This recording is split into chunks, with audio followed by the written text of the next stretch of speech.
Hi, everyone. It's Lauren Albandian. I am the coordinator for ISAR 2022.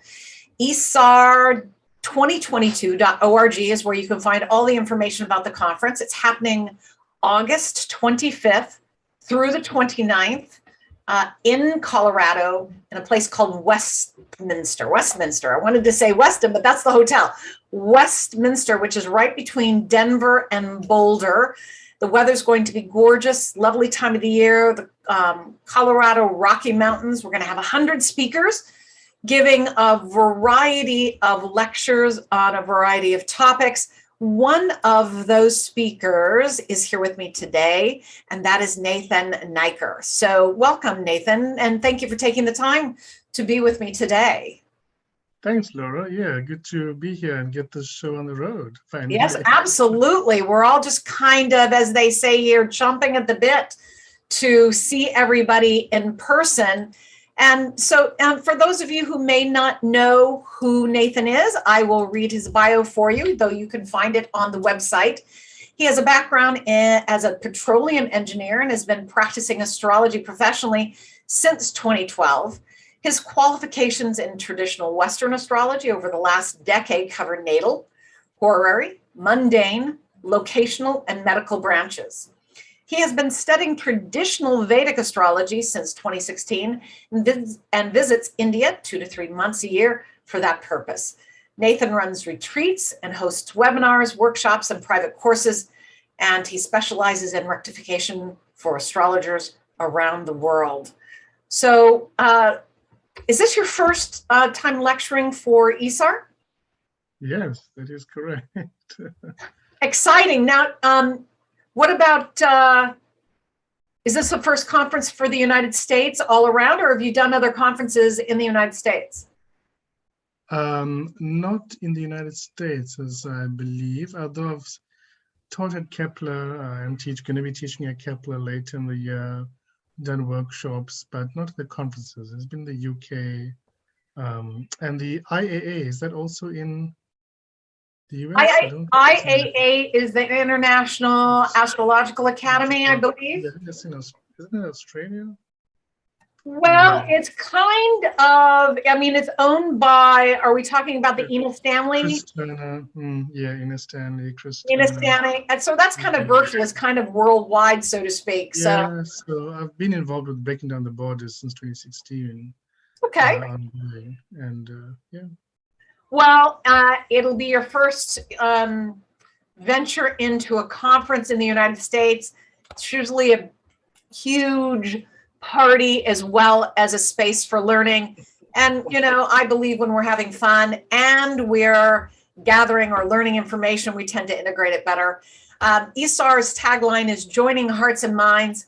So this is about us coming together again, because we haven't been allowed or been able to really gather in the last 2 years here in the United States. So I personally am very excited. How are you feeling about it?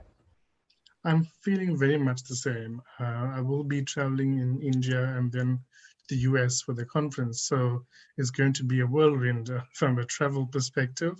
But, you know, it's going to be good to also connect with my fellow astrologers in the US, physically, personally. Yes. And I did study in the US, in Texas, my undergraduate degree. So I'm going to be reconnecting with some friends as well along the way. So it's going to be a nice time to catch up with people and also just shake off this pandemic sort of woes collectively.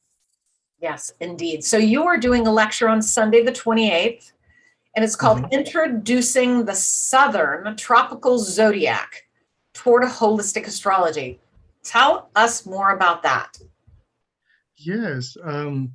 As you know, in astrology, the wonderful word of astrology, and with many wonderful astrologers, there are different perspectives on things that come up from time to time. You know, we have the asteroids and then whole signs. And so we're always innovating. We always, through research and development in the world of astrology, we come up with these tools, more tools to help us to read the sky and from different perspectives, which is part of the fun of it, and also the shows the breadth of acceptance in the world of astrology. And what I began, and I touched upon in 2012,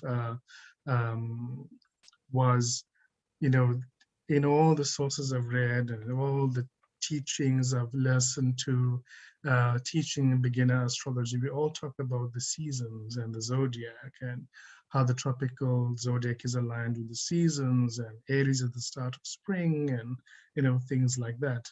And that follows through in the descriptions traditionally in the texts as well when they're describing things and events. And of course, my mind was, well, what about the Southern Hemisphere? What's going on there? And it has been a question in the minds of great astrologers as well, going back from Dane Rhodia down to recent times, Bernadette Brady, and everyone's given an opinion about it. And I've looked at all of that because, of course, we're standing on the shoulders of giants all the time. And I wanted to also look at charts more because I wasn't seeing that happening.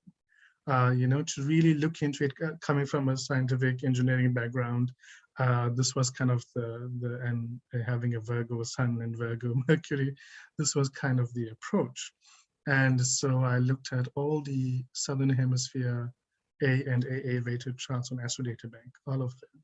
I pulled them out manually, and over the course of a couple of months, the end of 2017 and into 2018, it sort of basically proved to myself that, or convinced myself that, hey, the seasons do kind of shift and the signs do change as well in the Southern Hemisphere. And it seems to work really well and faster and quicker. And and then I started looking at mundane charts, electional charts, consultation charts, horary charts that I was doing, and natal charts, of course, looking at people's lives and clients. And going past the existential crisis that shortly ensued in my practice, I got over that because the pursuit is of truth. And so it's based upon this principle that the tropical zodiac is aligned to the seasonal changes. It is, which are terrestrial in nature, the seasons are on Earth. And it does flip across the hemispheres, and that does lead to questions later on in the pursuit of the truth. But that's the premise of it, and the work that I've done shows that there is actually something to this perspective in charts where it's just very clear.